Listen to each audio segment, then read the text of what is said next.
I've done many, many tours with Billy, but each one is a little different because we try to break it up, and with him every show is a little different because he likes it to all be really live, and sometimes he'll throw a song at us that we never did before, and he likes that we're on the edge of our seats trying to make it come together and sweating about what chord comes next, and you know, literally being on the edge of your seat trying to pull this together in front of an audience of 20,000.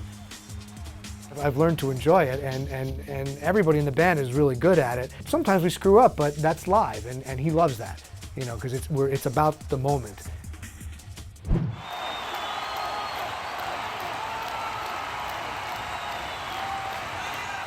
I think one of the biggest heights of my career was Shea Stadium. We were the last act to play there with Billy Joel.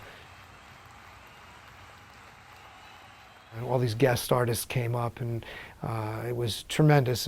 Tony Bennett, Steven Tyler, John Mellencamp, and then the whole thing got capped off with Paul McCartney coming up. So I actually got to play at Shea with a Beatle, which is like really cool. We knew that there was a chance Paul was going to make it because he was actually in the air flying to New York from London while we were on stage. But just in case we had practiced a song, I saw her standing there, and that's what we were going to do if he made it in time. He did make it just in time for the Encores. We went up, we played that song.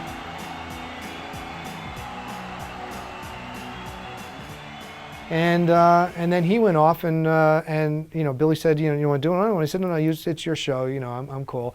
And so Billy went up and played Piano Man, which is typically always the end of the show.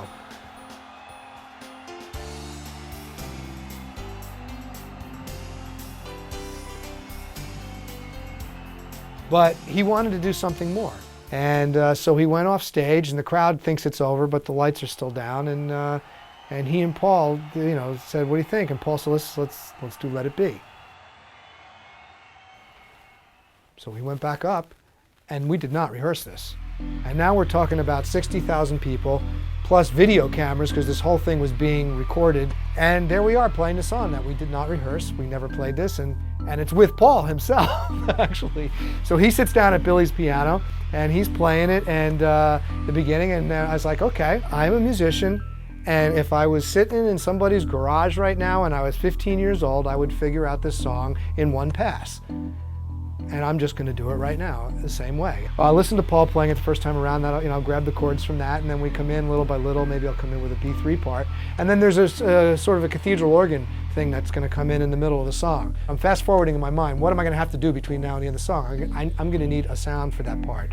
What can I use? Okay. And meanwhile, the song is going, and I'm thinking about this. Well, a cathedral organ sound would be really cool. The intro to Captain Jack. I have a cathedral song that I use that. So I went and I called up that song for the intro, and then I went to the middle part. Dun, dun, dun, dun, dun, dun.